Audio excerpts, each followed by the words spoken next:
Hi there, fellow poultry enthusiasts. Welcome to Poultry Nerds, the podcast where we nerd out on all things feathered and fabulous. Whether you're a backyard chicken keeper, a farmer looking to optimize your flock's health, or simply a curious bird lover, you're in the right place. Join Jennifer of Bryant's Roost and Carey of Show Pro Farm Supply, the hosts and fellow poultry nerds. Ready to dive into the wild world of chickens, quail, ducks, and everything in between? Each week, we bring you expert advice, fascinating interviews, and poultry tales that ruffle a few feathers. All served up with a side of humor and a pinch of nerdiness and a few rabbit holes. Let's fly into this next episode. So today on the Poultry Nerds podcast, we are going to talk about how to start a breeding program. And to me, that is something that being a lifelong poultry enthusiast, you would think would be one of the simplest things. And, it is until you actually realize what breeding is and what a breeding program looks like. It is. And when you start off with some birds, you're really starting with somebody's culls, because if they were keepers, they probably wouldn't sell them. And see, that for me is why it's a hard thing to figure out. We talked about on a previous episode where to start with started birds and a mature trio or something like that, or with hatching eggs. And it's like a catch-22, because if you have started birds or a trio, unless it's somebody doing you a solid because they met you and they really like you and the gumption that you have towards your breed, which does happen, and they'll gift you birds. But like Jennifer said, when you buy a trio or pullets or young birds, juveniles, you're getting somebody's culls. They didn't want them in their program. And that doesn't necessarily make them bad. That just means they were simply culled out of the person's program. They could be perfectly beautiful birds, but they have either one better, they have one that's slightly different that they want to mate with somebody else. Yep. So there's various reasons. We're not using the word cull in a bad connotation here. Yeah, everybody thinks when somebody says cull, they're talking about whack their head off. Yeah, And no, that's put it not into it. it. That's, for us, culling is simply removing from the breeding pen. Yeah, so it could be something as simple as for this is an example. So this year I've decided to not hatch more than 50 Orpingtons. I'm doing very precise matings to get a certain answer. I'm looking for certain characteristics. So the first 50 are mine.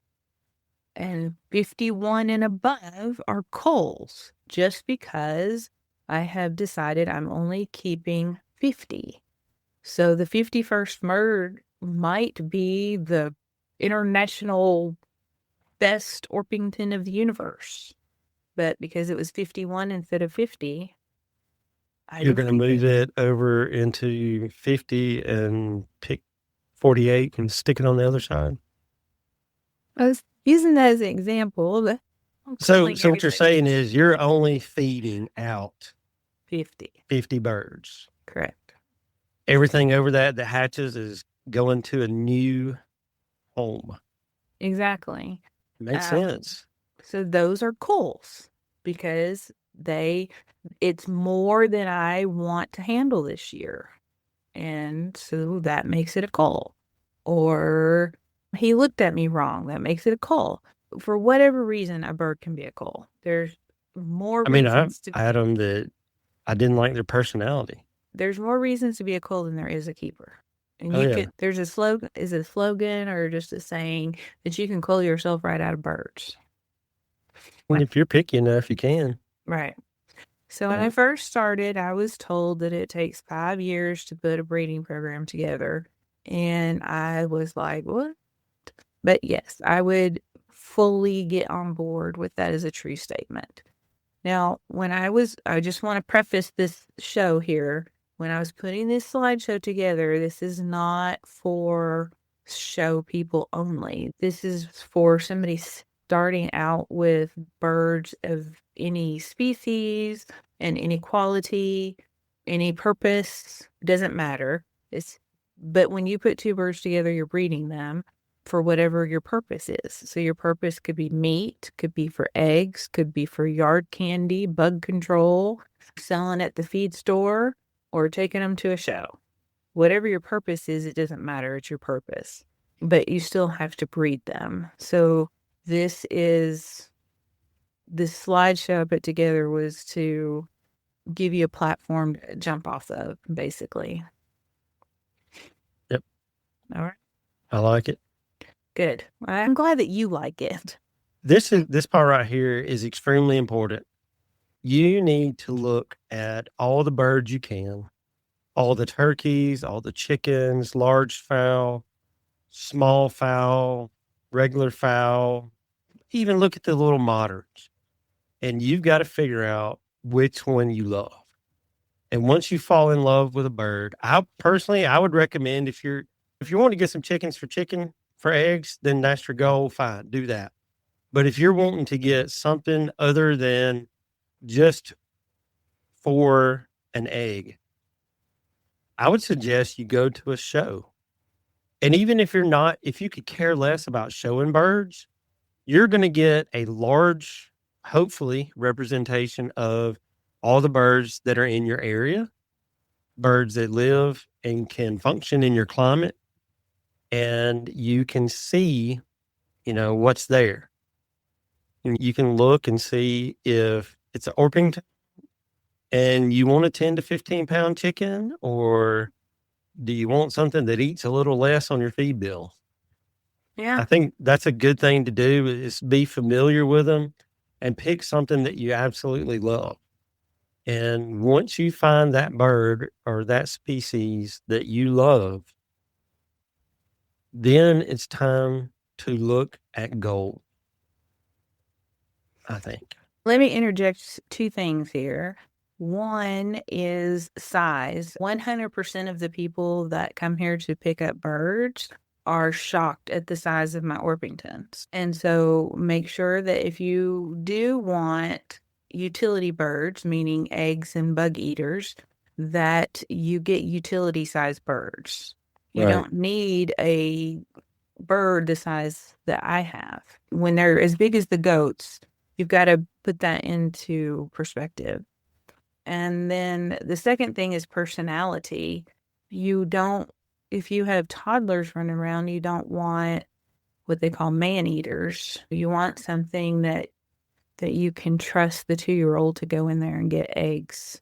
And These personalities have to match. Yeah. Yeah, that's important.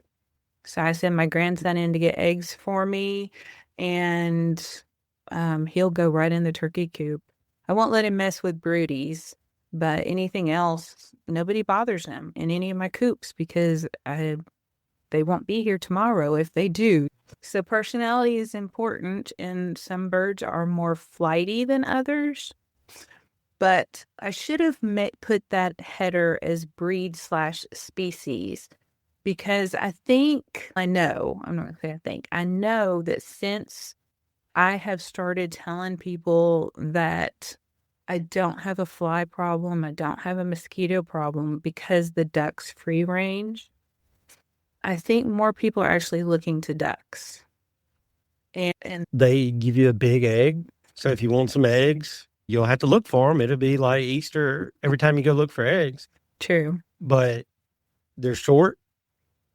They don't fly much. And they forage. So Yeah, you really don't have to feed them a lot. I was going to say, you have to feed them, but they're not going to eat a lot. So I have just for perspective, of course, mine free range and they have a pond, but I have, what do you think, about 60, 70 ducks out there? And Easy. I throw them 2 scoops of feed out in the morning, and that's it. And there's still some left. So don't think you have to stick with chickens. Look at I actually got my Welshes from a lady who lived in town and had a 3-foot picket fence. So that makes a sense. But I will say, once ducks are like chickens and other poultry in the sense that once they get used to you and they're comfortable and happy being around you, they don't know what personal space is. Oh, yeah. The ducks have no idea what personal space is. They'll get all up in your business.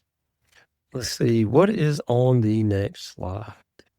This is right. Learn the details. So you do need a basic understanding of the breed traits to speak to breeders.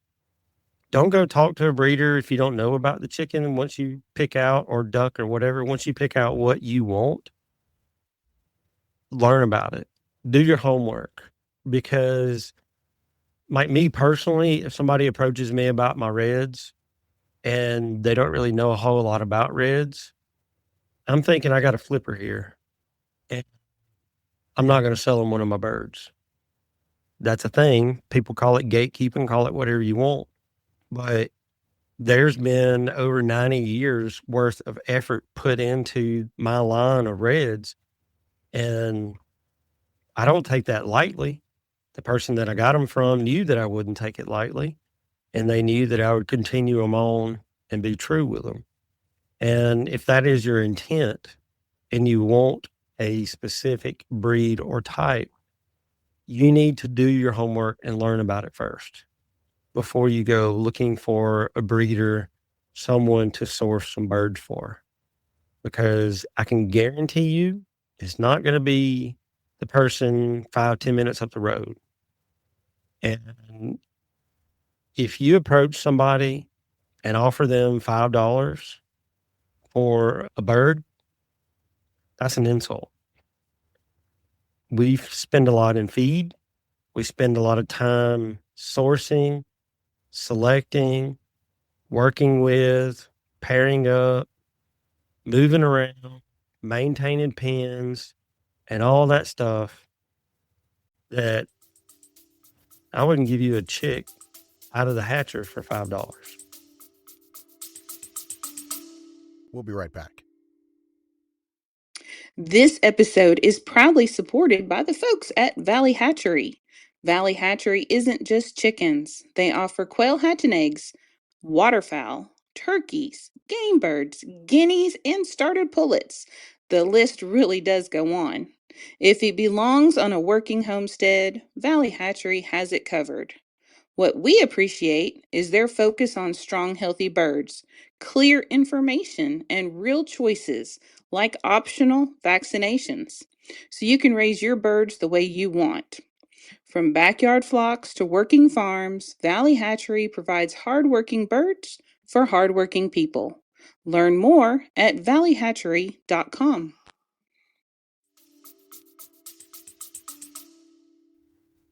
And even if it's just an egg layer, but you know that you want an Orpington, or you know that this is a breast in the picture, and I put him up there for a reason, but Because he's a good looking boy. he is, but breasts have a very distinctive feature.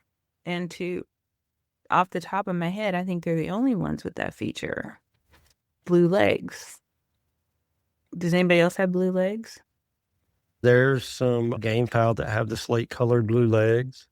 Okay. There's some other large fowl that have them. But number one, it's not common. That is correct. Number two, if somebody tells you they have an American breast and it has anything other than the gray or blue legs, not eggs, they're creamy colored. But if it's got anything other than the darker colored legs, that is not a clean line of American breasts. So you can have, if you came to buy breasts from me, I would tell you that I do have a little bit of color leakage in the shoulders, and a good breeder, in my opinion, will know that the fault's in their lines, and then they'll be honest about them. So I will tell you that, but I'm not breeding them to take to a show floor. I'm breeding them for meat for the freezer. And you don't eat discolored feathers on the shoulders. It doesn't matter to me. Now, ultimately, down the road, I would select a way for it, but type is always going to be first. But if you we're going to say invest, and breast is an investment because it should be one of those things where you purchased one time and you have meat forever, essentially. You want to make sure that you are buying breast birds with that investment money. You need a basic understanding when you go to the breeder to pick them up. And if they don't have blue legs, except for young ones, now they're not hatched with blue legs, but they get them around between 2 and 3 weeks. If you go though and their breeders don't have blue legs, then you're not buying breast chickens. And just turn around and walk away. It's okay to say no thank you and walk away. And it's okay to not buy breast chicks straight out of the hatcher. That's a true statement. If that's what you want to roll the dice, figure out a way to delay, go in a couple of weeks. Yeah. And you'll see the legs start to go. But in doing that, they may run out. I've hatched out as many as 100 before at one time or more. And I didn't have any within a week. Right. And that's because one person wanted a large amount, but due to the distance that he had to travel, he had to wait till the weekend. And it is what it is, but you do what you want to do to get your goals. Yeah. But all breeds have characteristics that are a given. So my Orpingtons have pinkish white skin. White, but the males can have pink. Their hormones cause their legs to turn pink. And then the Cochins had yellow legs, yellow skin. And so we're not saying you need to be an expert on the breed, but just write down, say, 5 physical characteristics of what that bird should look like on a sticky note and take it with you. And if it's not what you want, then say no, thank you, and walk away. If it doesn't matter to you, that's fine. It's going to be your yard. But if you want this particular thing, then write down at least 5 physical characteristics of that bird. So you wouldn't want to go buy a Brahma, say, with a single comb, or an Orpington with a peacock. It's not going to be right. So just be familiar enough with general characteristics when you go shopping. And look, seriously, if egg layers is all you care about, then just find a chicken person and say, hey, I'm looking for some good egg layers. What you got? And if that's all you want, then, they'll be like, okay, let me pick out the hens that I have that are the furthest that I should have already gotten off my feed bill, and let me hook this person up. Now, you will get a deal like that. But, yeah. So, finding a breeder. That's the hard part, probably, is finding one. It is. It's the very hardest part. Because, like you have up here at the top line, patience is key. And me, for example, I'm not a patient person. That's not my strong point. Also be prepared to transport. Either do it personally or pay somebody for transport. Now, of course, now we're talking about higher end stuff here. You may not want to pay for transport of backyard mixes, but Good Tractor Supply and get those. I got my Cochins in from way far up north, and I got my Orpingtons in Alabama, actually. But I don't travel anymore here, like for birds and stuff. And people come to me for bird. And it's always interesting, people's perception of transportation. So some people will think 30 minutes is too far to drive and pick something up. And then I've had people make whole weekends out of it to come pick birds up. And I'll sell them birds from several states away. I had somebody here just the other day that drove over 4 hours just to pick up 8 quail hens. So I'll say this. I have a pair of birds that I do need to go pick up. It is the first time I brought anything onto my property in quite a while. And I've got it pulling up on my maps here. But last I can remember, it was about 13 hours. Anyway, Yeah. But to get what you want, that's what you do. I'm going like San Antonio area from central Alabama, like Birmingham, 877 miles one way. Some bird transport makes some money back. I have multiple purposes for needing to go out there. It's not just one thing that I'm going for. I'm going to see if I can't cook up a distribution point out that way. So it's a Business multi-tiered. expense. Yeah, that's right. Yep. All right. And so if you are wanting to get like a very specific breed, then start with the best genetics you can find. But when I say best genetics, that means the best for how you want to breed. So, and I know that I pick on Orpingtons, but that's what I'm most familiar with. So you can have standard bred Orpingtons, utility Orpingtons, or even English style Orpingtons. So make sure that you know the difference between those three and get the genetics that you're after. If you want to show, then you have to go to standard. If you just want Orpingtons in your yard, you probably just want English or utility. And if you want that big, floofy, fun fluff out in the yard, and we call it yard candy here, that would be English Orpington. So do the English Orpingtons cluck and crow with a British accent? Yes, What they makes do. them English? They cock their head slightly to look down at you. Do they put their right toe out? They hold their pinky up in the air when they drink tea, though. Okay. That's what I'm talking about. If I were to ever get rid of my standards, which I really don't see that happening, but should I ever, I have had lemon cuckoo English Orpingtons in the past and absolutely loved them. And every time I see Sheila's come up on my Facebook feed, I'm just like, oh, I just need some. So I mean, that's how I feel when I see an emu. Oh, Well, I still don't have an emu, so we had we it. have to control ourselves. Oh, I don't want to. They're so pretty. Lemon cuckoo. The one I had before you, it was a male, and we named him Fabio because his butt feathers curled, and he looked like big curls, and yeah, and he was huge. Like he is every bit as big as this boy I got out here. Yeah, Fabio. Yeah. All right. All right, what's next? Start with the best thing you can find and afford. Yeah.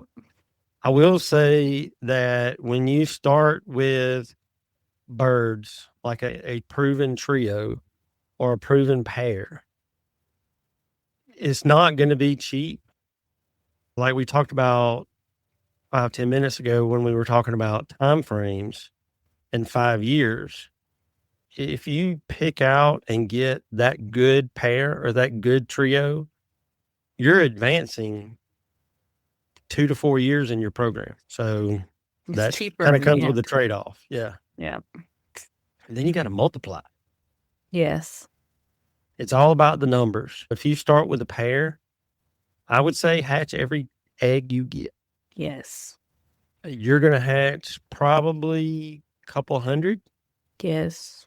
And that gets in the feed bill a little bit. The first ones you hatch, and it's probably going to take a couple of years to do that. But you're going to be hatching out everything you can that first year.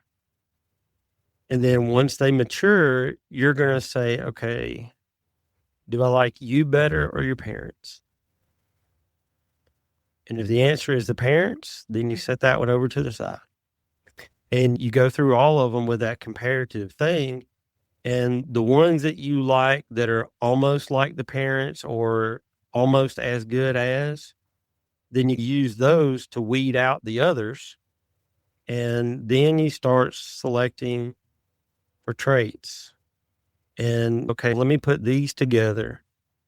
And you may, if you hatch out 100, 200, you might wind up with 20 birds, maybe 30 that are good. You may get lucky and hatch out 100 that are great, but that don't happen every day. So I don't want anybody to be upset. Do you need to get numbers on the ground? Yep. Just birds want to die, birds want to be sick, birds you bring in are going to be stressed. Yep. You've got to make sure your investment is covered, and that insurance is chicks. Yep. You got to get all of them you can. And especially that first year, you're going to want to grow them out because you need to see them at least 6-8 months old before you compare them to their parents and make your selection for what you're going to put together for next year. And then that second year, you'll be able to hatch out a whole lot more, and you'll be able to fine tune your selection a little bit more too. But that's why we say 5 years, and it really depends on what you start with. Because if you start out with that, I'm not going to say perfect pair, but dang near it, then at that point, you are 2 to 4 years ahead of the game, and you just need size. You just need a lot of chickens to be able to fine tune your program and really make your selection for the best. And don't forget to keep them in a couple of locations in your yard. Never keep them all in the same place, just in case you have a predator issue, a storm issue, just for sickness. It doesn't matter. Make sure you've got them in at least 2 different places to secure your investment. Yeah, and in those 2 locations, I guess we probably should have talked about this when we're talking about picking something out. If you're limited in space and you're not very creative with grow out pens and building stuff and putting things together, then I would probably select a smaller bird. I wouldn't say, let's get some bourbon reds and start working with those, because you need a pen that's 10 by 10 from 2 of them, 3 tops. So you need a lot of space for those. If you don't have a lot of space, you may need phantoms to work with so you can get those numbers, so you can get to the results that you want to have. But like she said, you need to have at least 2 different pens. I like to have at least 3 because I like to have a lot of males by themselves on one side of the yard, females on the other side of the yard, and then some mixed in the middle. That way, if somebody gets all your roosters, they didn't get all your hens, and then you go to the pen that's got both and get a rooster out, put them with the hens, and you can make more or whatever. Always have a backup plan because, like we said earlier, if you spend that money and you drive 877 miles one way to go get them, then it's going to hurt you in the heart, in the wallet, and everywhere else if they wipe out one of your pens. And storms, like she said earlier, that's another thing, because we've had friends that have had tornadoes come and just literally tear up everything. Hurricanes. I know one guy that had he not had literally let eggs in his incubator, he would have lost all his genetics when a tornado came through. Keep them out there.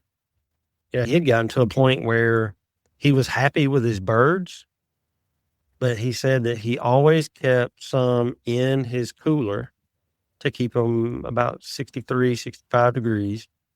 And he always kept some in his incubator.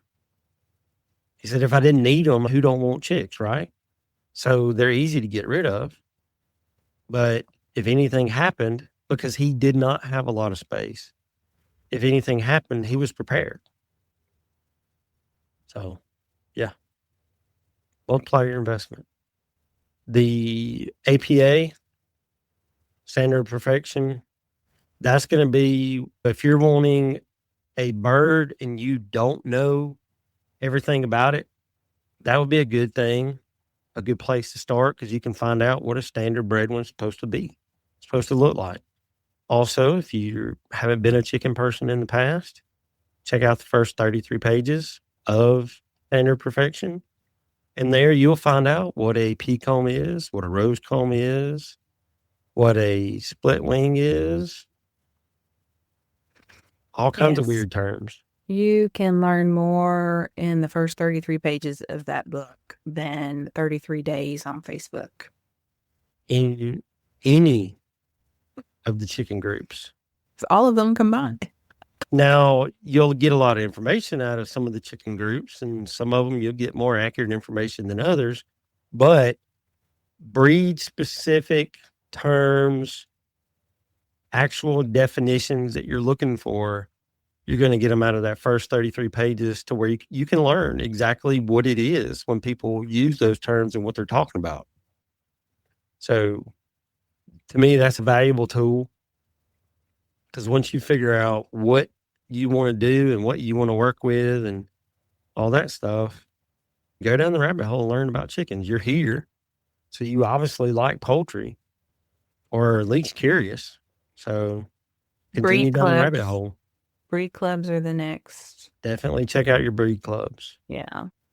And I'll say this, if you find out that there's more than one breed club for a particular breed, and it's not like a northern region, an eastern region, a southern region, but it's like multiple of the same breed clubs, then you want to go in and be on the lookout.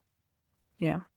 Check out the group, check out the people, and see who they are, what they have, and all that good stuff. Do your homework, because we would love to think that there are absolutely amazing people in the chicken world, and there is. But unfortunately, in the chicken world, even, there's some people that are other people's culls. And there's people that have ill intent. Yes. So we want you to do your homework. Don't ask somebody else until you get to a point where you can trust that person. Do your own research until you reach that point where you built that relationship, and be smart. And I'm not trying to scare anybody away, but I had somebody tell me a long time ago, you better watch out in this world. And I'm not going to say which particular world it was, but look, I got teenagers. I thought I could handle messiness. Let me tell you, ain't nothing worse than an angry chicken person. No. That's messiness waiting to happen. So How check out about the APA. How about angry mini chicken people? Oh, that's even worse. But right here, we got the American Bantam Association. Hey, Bantam folks take their birds serious. Dynamite does come in a small package. And I had one tell me the good thing about them is I don't have to feed them as much. That's true. Or I can have more. And I was like, ooh, that is a good idea. Bantams have their standard. Look into it. If you choose some type of gamefowl, they have a standard. I think turkeys, most of those can be found in the APA standard. Yeah. Saramas have their own, I think. Saramas have their own, which that's just because they're different. They're very different. They're interesting. Yep. Let's see. Please, folks. I'm going to tell y'all this. Learn what the bird should look like, and learn the building blocks of how to get it there. But if you don't want to if you're no interest in being a breeder, you don't care what your birds look like, you just want eggs, please do not try to get and commit to memory the difference between phenotype and genotype. You will find yourself with a migraine that's more confusing than the color pattern of DNA string in front of you? So the easy way to tell the difference between the two is phenotype starts with P, so it's pretty. That's how it looks. Physical, however you want to remember it. And genotype is the genes. And so just remember it that way. But phenotype is, if you went to a show, it's judged on how it looks. Okay. Genotype, though, that's how you get there. And I don't know that anybody can 100% mate a bird every single time and get the expected answer. There's too many gene combinations. Now, as the line gets tighter, yes, you can gauge closer. Like in the turkeys, my line is getting very tight in the turkeys, and I'm almost where I want to be. So I can see I can see pretty close to exact how it's going to come out. But the rest of it is just layers on layers, and you have to understand it and study it. And I Go have deep down a made, rabbit hole. yes. And so I put together some resources here for you to, if you want to delve into genetics and how to put them together. These people, Kenny Triano, can tell you how to physically put them together. He's got a Breeders Academy where he's put together all kinds of resources. Breaks it down. You're going to have to do some reading. But he breaks it down how to do it, what to put together. And he has a podcast. Yeah, he's got a podcast too. Brian has some good resources out there. Now, this other person. All right, wait. Brian wrote a book and has a YouTube now. Okay. Yep. Yeah, he does colors, right? Color genetics. Okay. Singrid is color genetics. She has written some books. I have them. They're a great resource. That must have been in your English Orpington days. No, she does them all, but I don't have it. I don't think I have her book laying here on my desk right here, but there's other It's on books. that shelf right behind you. Yeah. They're pricey. See if you can find them on eBay. She also has a Facebook group. She's pretty active in there, and she can help you. It's called Chicken Colors and Genetics. Yeah, that is a good group. And then you have your mentors. So when we say mentors, like Gina is a common face on Poultry Nerds. So she would be somebody who could mentor if you were interested in the same breeds that she has. The thing with mentors, and I have some, they're only as good as they feel like they're not wasting their time.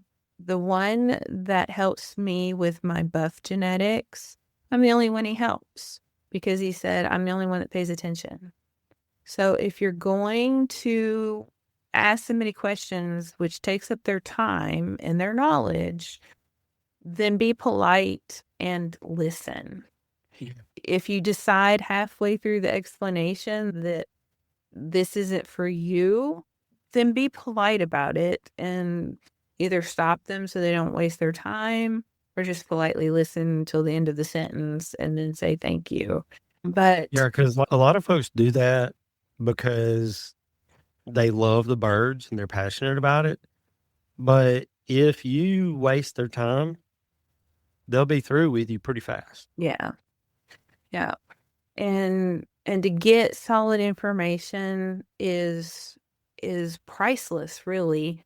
So this is just an example. So I spent a lot of time learning about incubation. I had to study, I had to go to these classes, I had to do all these things. And I do help people all the time in our incubation masterclass Facebook group. But I only have so much time in the day for me, and people message me and email me all day long. And literally with the coupon, they can get the information for $8. So there's a point where I have to say to myself, for me, myself, if it's not worth $8 to you, what's the value of these questions that you're asking me?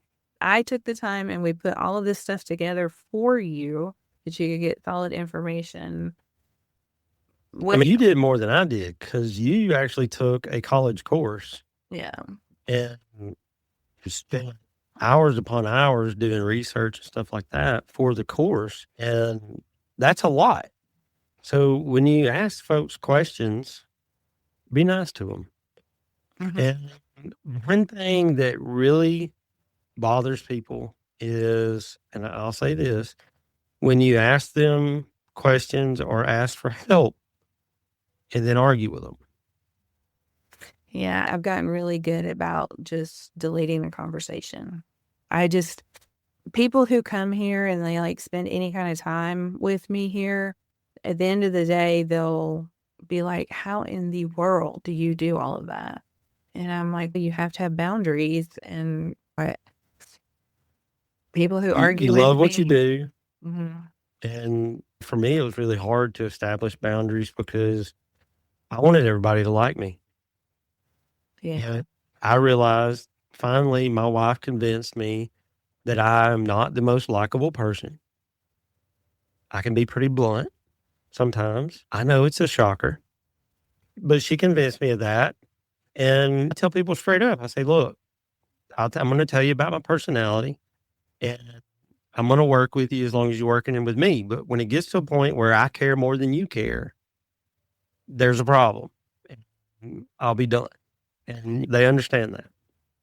So we got it a little bit digressed, but essentially what we're talking about is mentoring because we do help a lot of people and it does take time. So just be respectful of people's time when you ask them for help. And hey, I'll say this. I love all of our listeners. I do. But keep in mind that we love you individually, but there are a lot of you. Yes. So when you send us an email or when you send us a message on Facebook or something like that, if we don't respond within 5 minutes, don't be upset. There's times that I don't even respond to my wife that fast. So like earlier today, at one point I had to stop and look for my phone because I didn't know where it was. That's how long it had been gone and I hadn't heard it. So last Saturday, I was sorting buttons, breeders, and my phone wouldn't stop. So I had to put it on Do Not Disturb. Hey, when you're So- sorting birds, especially them little cute little suckers that make that crazy little noise, it's a delicate task. It is, and I wanted to enjoy what I was doing. And So that's why we did do. you have the opera music playing too?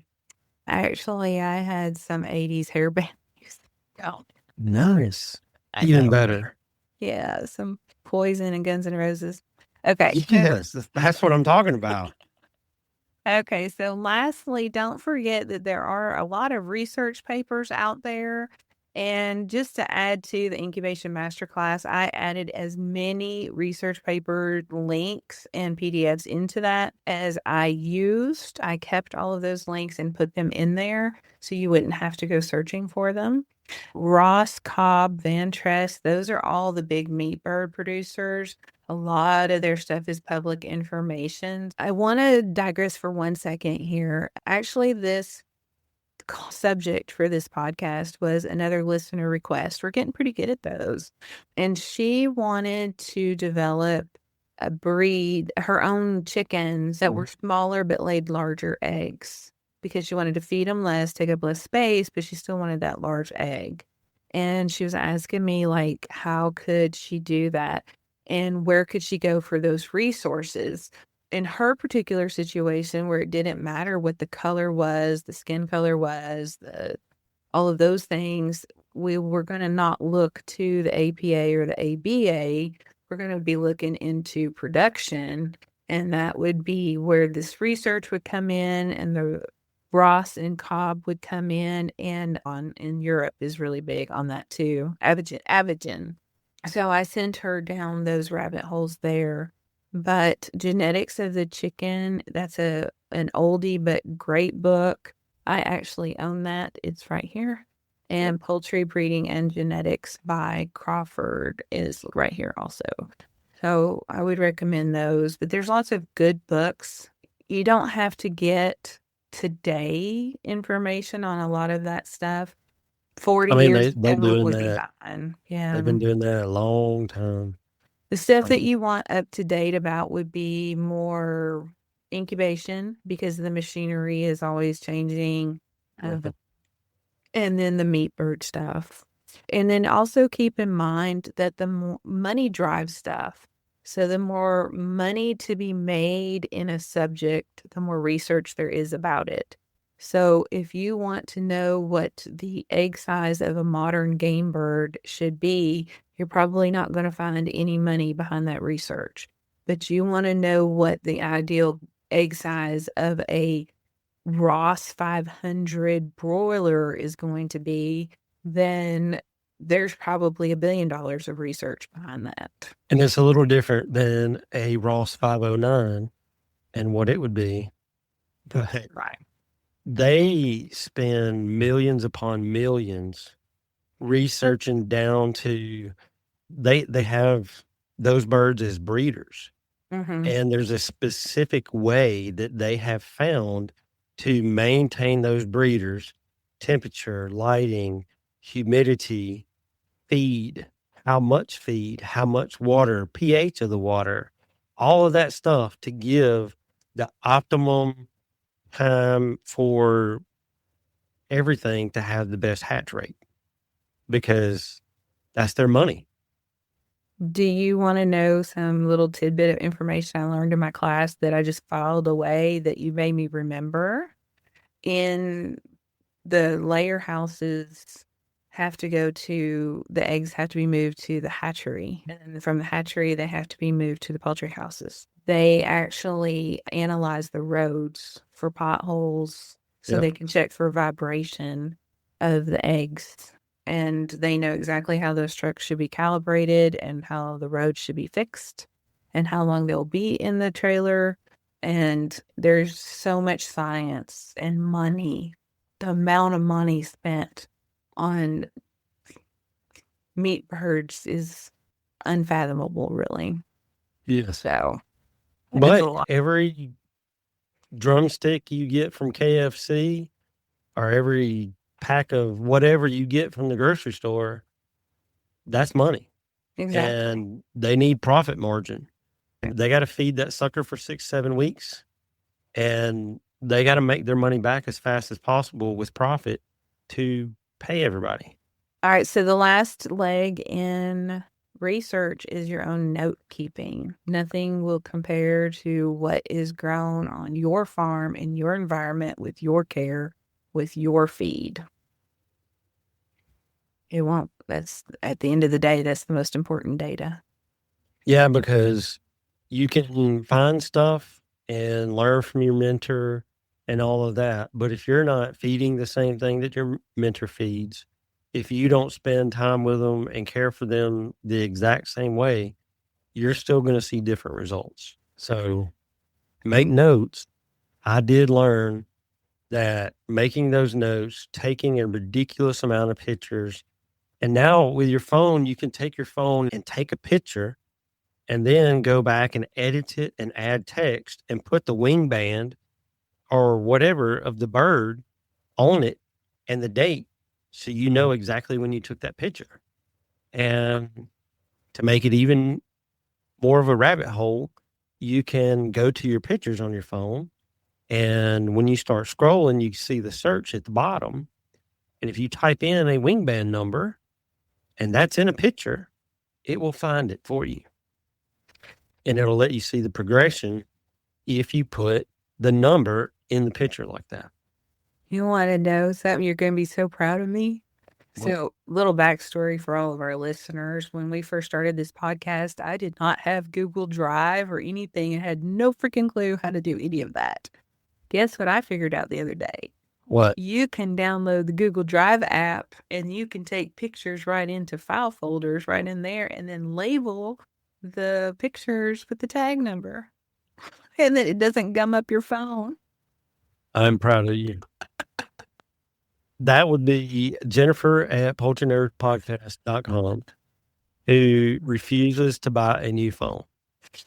Yes. She does not have a 256 or a 512 gig phone. She still has an iPhone, not even a 10. It has a dead spot on it too, where your thumb goes, and I can't scroll or click on anything when it's right there.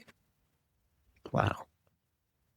Oh. But yeah, she went from being, we'll say, technologically challenged to a really great web person. Yeah. You know, I'm quite proud of myself. if you look at the poultrynerdspodcast.com, that's 99% her. So she has come a long way in these few years. Yeah. Make sure you take notes, folks. All right. Anything else you have? I don't have anything. I think we've covered all of it. There is one thing that I would like to add. Oh. When you think about housing and, where you're going to keep your birds and how many birds you're going to have, if you want to be like Jennifer and only have 50 birds, that's great. You still need to have enough space for about 70 or 80. If you are getting a chicken pen for the first time or a coop for the first time because you want to have 6 or 8 birds, that's great. Get you a couple of eggs. It needs to be big enough for 15. Because chicken math will turn into trigonometry before you know it. And you will either have a ridiculous amount of pens that look way different and drive your OCD up the wall, or you'll do it right the first time. Okay, I'm going to add something too. Did you know that I was doing companion blogs for all of our podcasts now? So not the same information, but additional information. And that's at poultrynerdspodcast.com/blog. So it's kind of like back in the days when you wrote notes and then you got the PS at the bottom. Yes. So there's PSs for our blogs, for our podcast. Yep. So y'all check it out. We've got a lot of resources over there on that website. Check it out. And you can also link to the video that we shoot here and see it from our website, or you can find our YouTube channel. Either way. That's right. We will see you guys in the comment section. Thank you for joining us this week. Before you go, be sure to subscribe to our podcast so you can receive new episodes right when they are released. And they're released every week. Feel free to email us at poultrynerds@gmail.com to share your thoughts about the show. Until next time, Poultry Pals, keep clucking, keep learning, and keep it exciting. This is Carey signing off from Poultry Nerds. Feathers up, everyone.